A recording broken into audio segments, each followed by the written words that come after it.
Welcome to another episode of The Shot. Cheers to Martian mega tsunamis. What?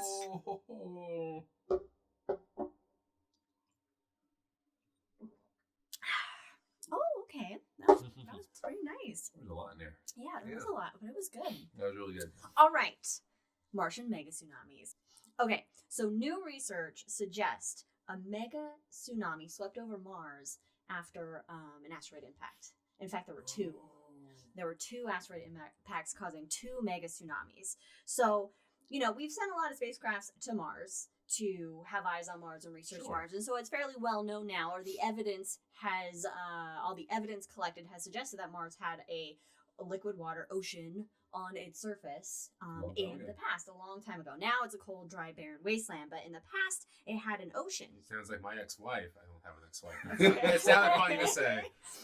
All right, so, we know here on Earth that, there's been a lot of asteroid impacts, and that asteroid impacts have hit in the ocean and have caused, big tsunamis, and they think that has also happened on Mars.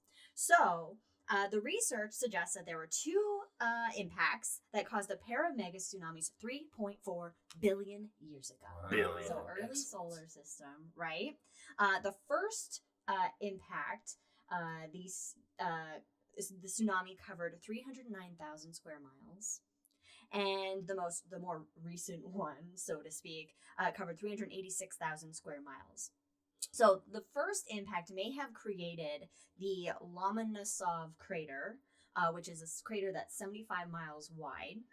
And it's similar to the impact that wiped out the dinosaurs. Chicxulub, exactly. And the second is Pol, P-O-H-L crater, which is named after a science fiction writer. And it's 69 miles wide. Nice. So what the study focused on was the landing sites of the Viking landers. And so where Viking 1 landed, they analyzed images of the Martian surface, and they were expecting to find like these smooth sort of like islands that were left behind by a major flood and erosion in that kind of fashion.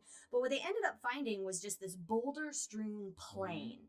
So they think that basically that is the debris from this mega tsunami that had happened.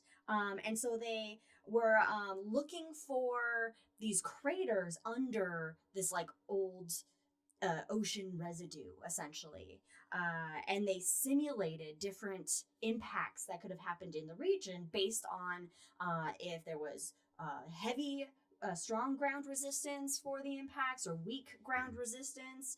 And the simulations basically showed that the simulated impacts generated a mega tsunami that reached as far as 930 miles from the impact site. And the waves would initially be 1,640 feet high.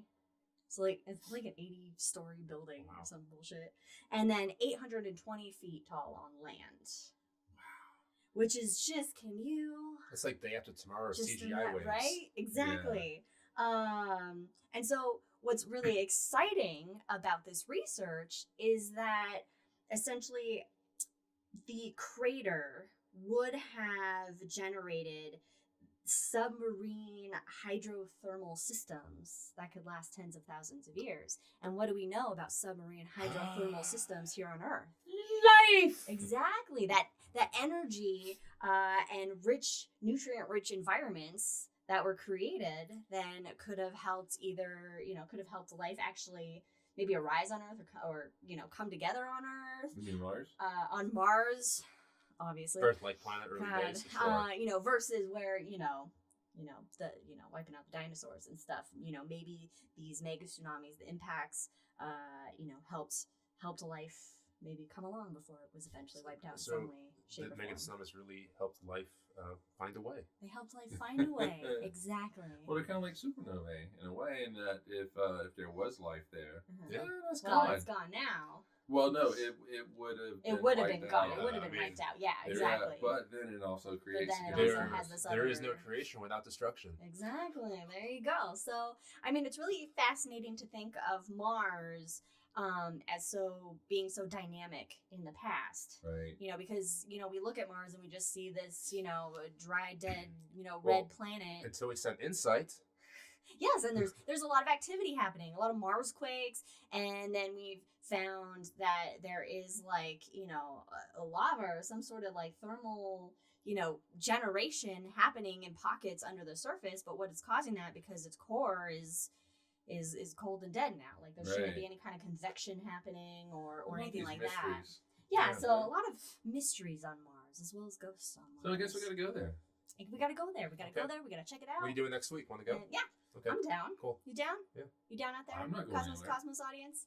Anyway. That was this episode of The Shot with Cosmos. Follow us on all the things. We'll see you next time. Bye, everybody. Cheers.